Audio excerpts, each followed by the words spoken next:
gentlemen. Before I begin, I just want to thank everybody for coming out this morning. Very impressed with the work that our almost 100% volunteer fire companies did last night fighting this fire.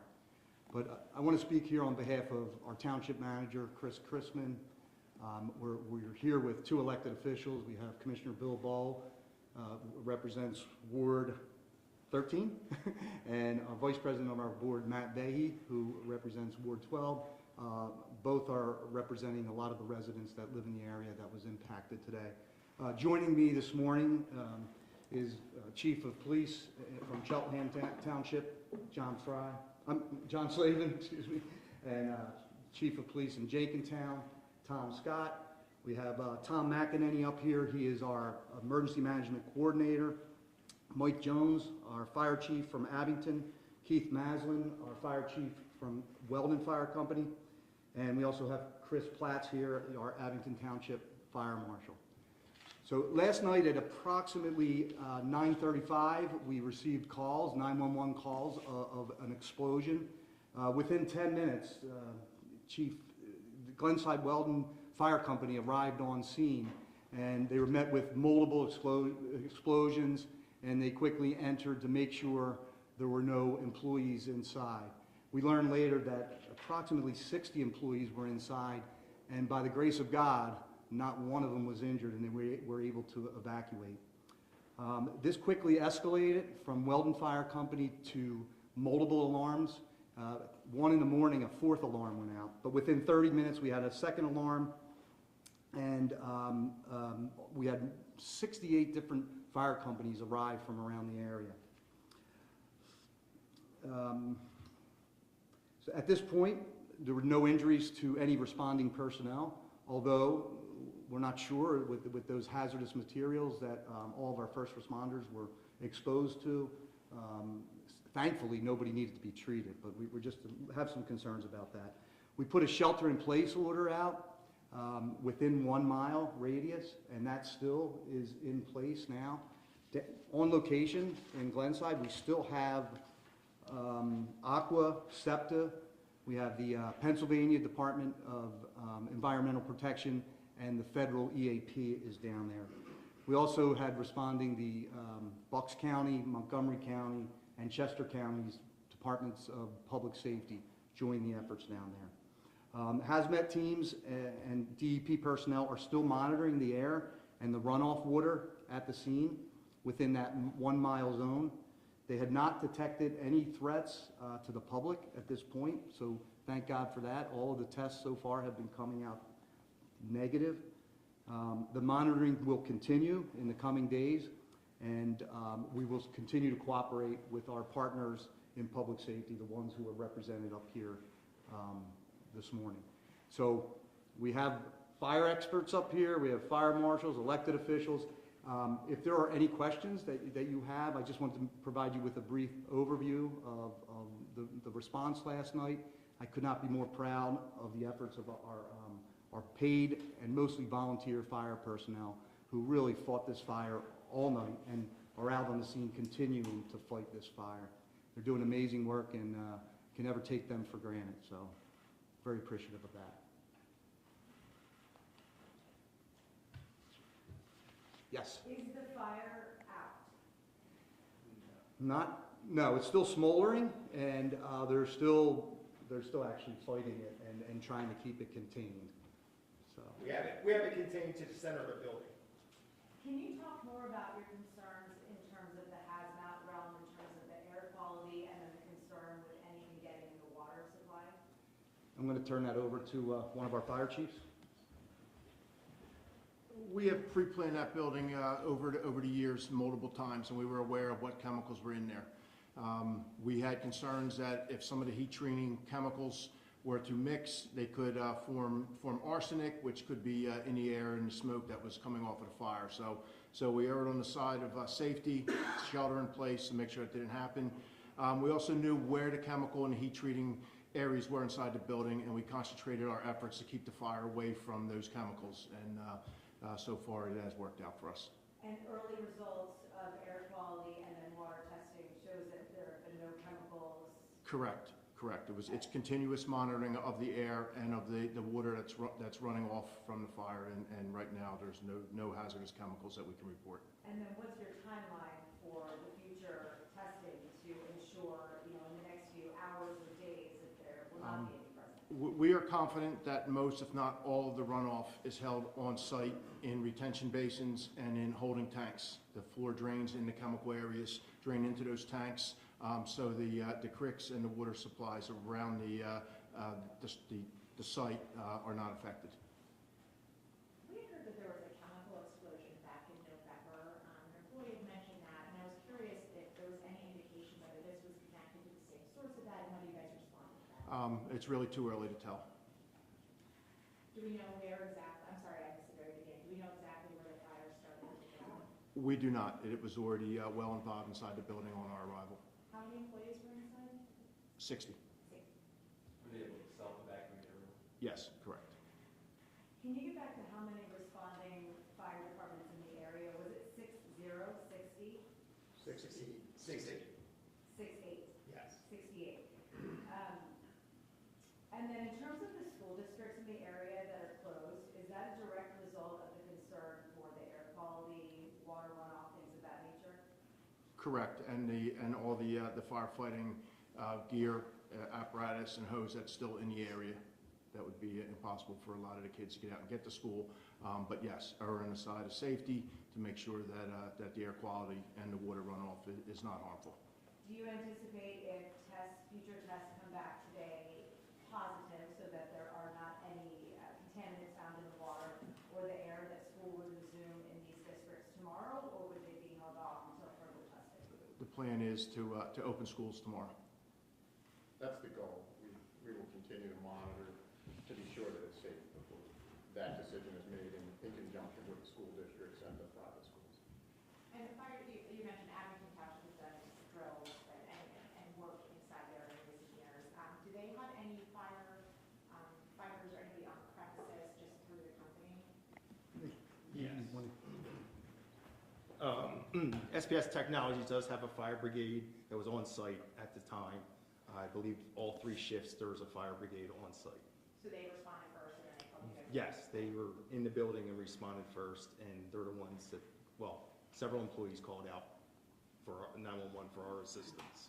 I would imagine just given like the chemicals and everything that they do have protocols in place. I mean, just how did this, can you talk a little bit about the cases, like how this breached those protocols, or, like went beyond the capacity that they were able to handle? I believe when the explosions happened, I'll let the fire marshal talk more about that. Yeah, when it comes down to the protocols and things like that, SPS Technology does have their own protocols in place and standards and procedures that they follow. It's extremely early in the investigation to figure out at what point, if anything did work well or didn't work well, to even assess where we're at. As they mentioned before, we're still under the fire suppression efforts right now. The investigation of the incident hasn't even started yet. Was the fire contained to, I know it's a large warehouse, was the fire contained to a portion of the warehouse? Did it destroy a lot of that warehouse? There's significant damage throughout. So no idea on when the building will reopen? No, we can't provide any sort of data on that yet. And can you talk a little bit about what they do, what they manufacture? To my understanding, SPS manufactures fasteners and other type of small metal equipment for aerospace and other sort of industries in that nature, and there are chemical processes involved in that. And it's a big employer for this area? Yes, it's a large employer in the area. Any idea for how much longer that shelter in place, the mile radius, will be in place? You said it's currently still underway. The shelter in place is still intact right now, and it's going to remain there until we can determine that it is safe, and partnering with our agencies of the EPA, the DEP, the hazmat team to assess are there any ongoing risks.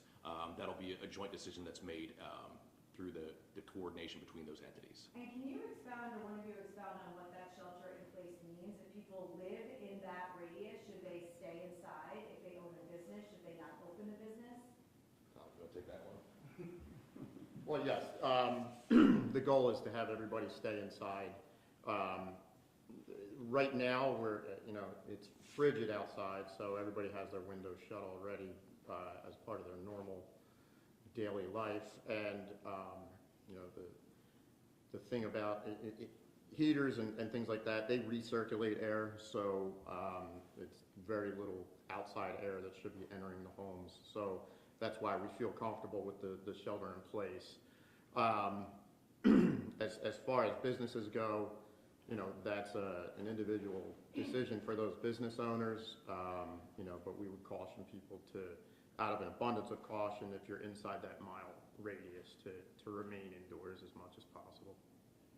I know you don't have a window into the future, but how long would you anticipate the shelter in place remains? We can't really put a time on it, so the key is we're still fighting this fire. It's still actively burning.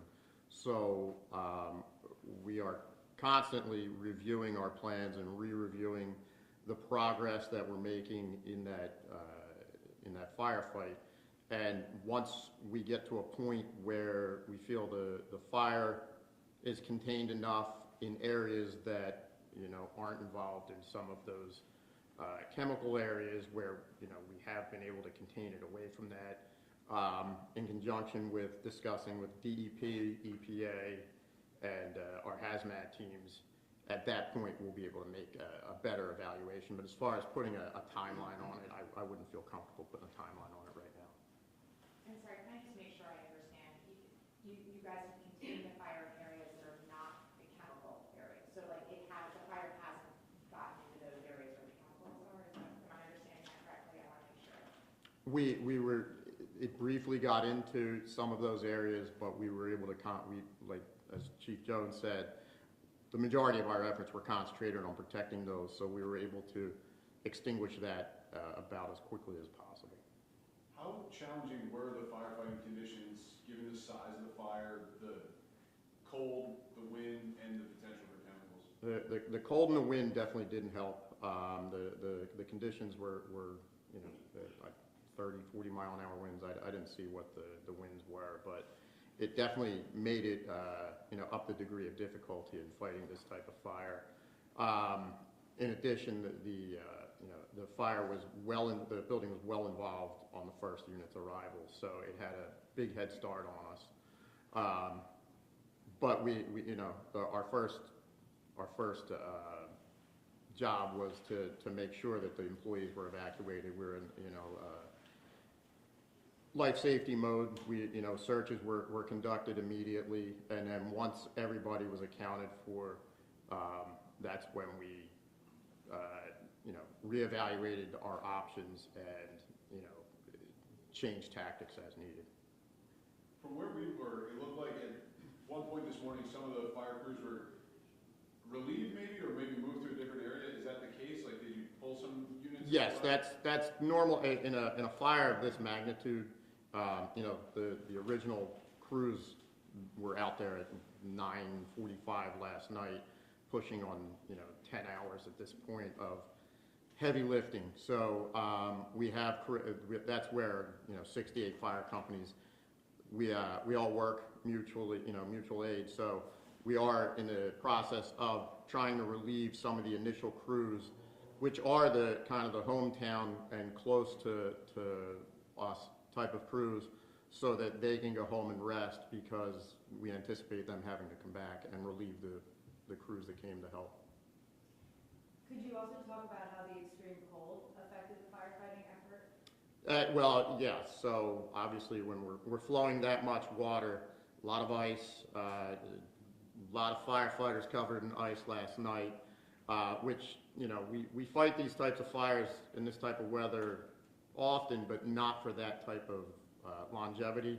So it's not, you know, it's not like we're in Buffalo where they see this as a daily occurrence. So it's a little different for us, but we were able to get, you know, Public Works from Abington, you know, they were right on top of it, brought out salt crews and things like that to try and mitigate some of the ice and things like that, so that, you know.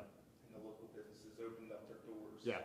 Yeah, actually, yeah, some of the local businesses, the Highland Restaurant in particular, allowed us to use their restaurant right across the parking lot as a command post all night. So we're extremely grateful for that, because we were able to rehab crews in there as well.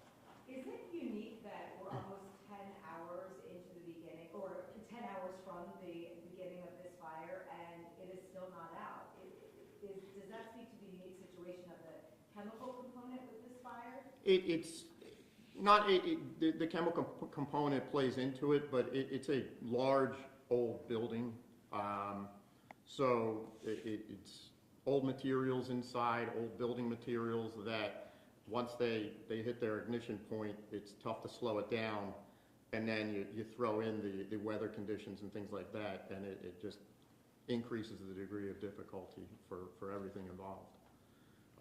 At one point, it's a very large building. I don't know if you see it from the drone and helicopter footage.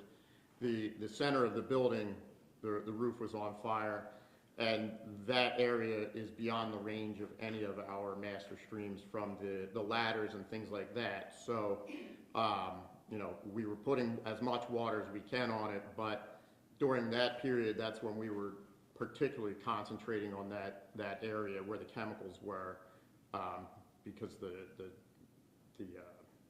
master streams were having trouble reaching the fire. So the area where the chemicals were was in, from what I'm gathering, in more of the center part of the building? No, they were more on the outside of it. Okay. So that's why we were able to protect them. Got it. Mhm. And my What is the understanding- plan in the coming hours today? Yeah, we continue to fight the fire until we can, you know, get it under control and extinguished. Continuing air monitoring, continuing monitoring of the water system and things like that to ensure that there's no runoff, no hazards to anybody within that radius, and that's kind of the plan. My understanding is they've been operating out of the building for like more than a century. Did the age of the building, I mean, I assume it's been updated over the years, but did the age of the building factor into this firefighter or any sort of challenges? I would say it didn't help. You know, they have modern safety equipment in there. They have a fire brigade in there, things like that. But as I said earlier, in any old building, once you get to certain parts where it's old building materials, it gets ahead of you, and you know, we do what we can. I know you said 68 departments. Can you give us a sense of just individual firefighters, how many were out there helping? You know? Hundreds. Yeah, Okay. hundreds.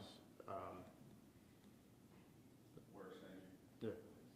And just lastly, should people do anything differently about the drinking water? I just want to get back to, I think, the overarching concern seems to be hazmat, air quality, and then any chemicals potentially in the runoff. Should they do anything differently until they get the all clear from you? No, the water intakes for Aqua that services this area are upstate. So there's no hazard that we're worried about as far as drinking water goes. Just, you asked a question earlier, and look, we're very fortunate that no first responders were injured, that we had no employees injured, but 500 employees worked at that, and that's been like part of the fabric of Abington community, and I know the commissioners are here, you know, ever since I was a rookie, just like, they were just really good paying jobs, and they're doing some really important work, you know, with the military and also commercial aerospace industry. So the impact on a lot of lives is significant. And again, I just want to reiterate the incredible work that our volunteers and the Abington Township staff and all of our partners coming together to make sure that we are on the side of caution. We're constantly in communication with the school superintendent, not just in Abington, but the chiefs of Jenkintown and Cheltenham, also talking to their respective superintendents to make sure that we don't bring people out unnecessarily into that zone. But we're confident, I think, after consulting the DEP, EPA, Aqua, that we can get back up and running soon, hopefully within the next day or so. Just one other thing. SEPTA was a great partner in this because we had to shut down not only the West Trenton line, but also the Doylestown-Lansdale line. It literally comes right through the borough of Jenkintown. So that process, working with our partners like that, and having their commitment to help us make sure we're keeping people safe, especially going to work today. I mean, you can imagine people trying to get on the train to go into town and not being able to use their normal pathway to the city. And that's partly because the tracks run right by that scene? Yes. Because the Glenside Station's situated a little bit away from the scene, but the train tracks run right by. Both the West Trenton line and the Lansdale Doylestown line, literally, they come together right outside of Jenkintown Station. So that is the reason why we had to make that decision. Okay, I promised some of these guys deputies that I'd get them back within a half an hour. Okay, thank you, ladies and gentlemen. If you have any other questions, we'll be hanging out for a couple minutes anyway.